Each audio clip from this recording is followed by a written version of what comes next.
My name is Cameron with Visionaire Windows, and today we're going to go over basic operation and maintenance of your window.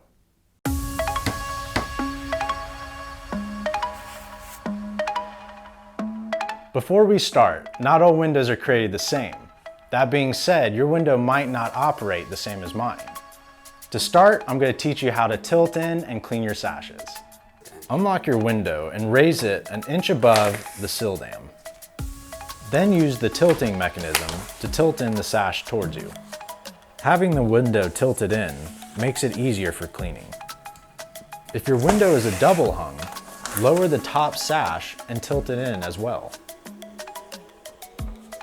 When you're done cleaning the top sash, tilt it back in towards the frame. Do the same thing with the lower sash, and make sure the tilting mechanism is engaged before you let go.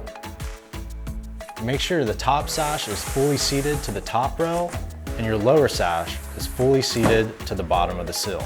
This ensures that the locking mechanisms align properly.